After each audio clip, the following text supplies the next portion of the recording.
Hey Gaza, direction la poste. C'est parti. GPS lancé.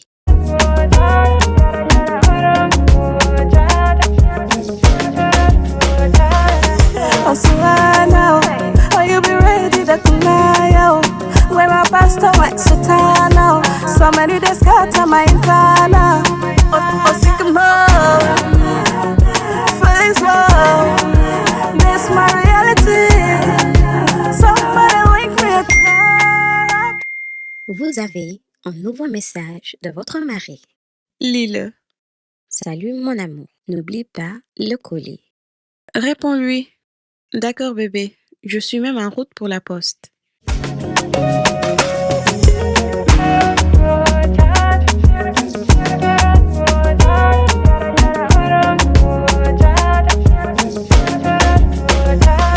Bonjour, moi c'est Dali et bienvenue à Love and Digital sur votre plateforme Defaro. Aujourd'hui, nous allons parler d'un sujet qui touche beaucoup de personnes. L'amour à distance et l'impact du digital sur le charme de l'attente. Moi, j'ai vécu des relations avant le digital et j'en ai vécu aussi après le digital.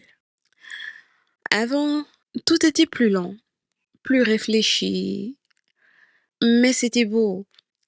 On draguait dans les écoles, dans les rues, dans les quartiers, lors des soirées. Chaque effort comptait. Aujourd'hui, les jeunes peuvent tout faire en quelques clics. C'est pratique, oui. Le digital facilite les choses, mais il a un peu tué le charme de l'attente et le frisson de découvrir quelqu'un lentement, de se battre pour son attention. Il n'y avait pas de WhatsApp, pas de messagerie instantanée, ni de réseaux sociaux. On devait mémoriser les numéros, se débrouiller pour passer des appels, parfois aller au cybercafé pour envoyer un message. Chaque geste comptait. Vous savez, c'est magique. Comment on peut échanger maintenant dans nos relations par une simple instruction? La technologie exécute tout.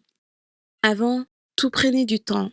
Trouver le numéro, attendre un créneau pour appeler, envoyer une lettre ou se croiser par hasard. L'attente avait son charme et chaque geste demandait un effort. Mais aujourd'hui, tout est instantané. Et parfois, je me demande si les jeunes apprécient encore ce frisson de l'effort et de la découverte lente. J'ai moi-même vécu une relation à distance pendant 3 ans avant de m'installer à New York. Ce n'était pas toujours facile, surtout dans les moments de solitude. Parfois, tu as juste besoin de voir ton partenaire, de lui parler directement. À cette époque, il n'y avait pas de Wi-Fi dans les maisons. Pour envoyer un message ou parler à distance, il fallait souvent courir au cybercafé. Et parfois, le cybercafé fermait avant que tu aies pu terminer tes appels ou même envoyer ton message. Même lorsqu'on habitait dans la même ville, les téléphones avaient leurs limites. Unité limitée, batterie qui se déchargeait vite. Certains services n'étaient pas disponibles qu'à certaines heures. Il fallait planifier ses communications et parfois attendre longtemps pour pouvoir parler à son partenaire. J'ai eu la chance que mon mari sache toujours comment trouver du temps pour communiquer avec moi. Mais je peux imaginer que ce n'était pas le cas pour tout le monde. Pour beaucoup, gérer la distance et les contraintes technologiques devraient être vraiment difficiles. Alors, que retenir? Le digital est un outil. Il facilite vraiment la vie, mais il ne remplace pas la qualité du lien humain. Pour les relations à distance, il faut être patient, créatif et communiquer vraiment. Faites des efforts pour surprendre votre partenaire et gardez le charme de l'attente, même avec la technologie. Aux jeunes d'aujourd'hui, je dirais ne laissez pas le digital tuer la magie. Et pour ceux qui ont connu l'ancienne époque, souvenez-vous que l'effort faisait partie du plaisir. Merci d'avoir écouté cet épisode de Love and Digital. La technologie rapproche, mais le vrai lien se construit avec attention, effort et patience. Je serais ravie si vous partagez vos expériences avec moi, par message ou par vocal.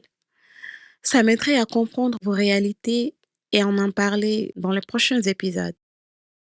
Hey Gaza, joue la musique. Ok. Ricky baby.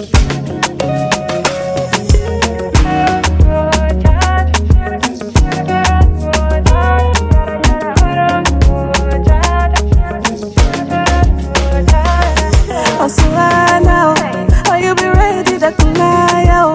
Where my pastor went Sutana, so many days got my infana.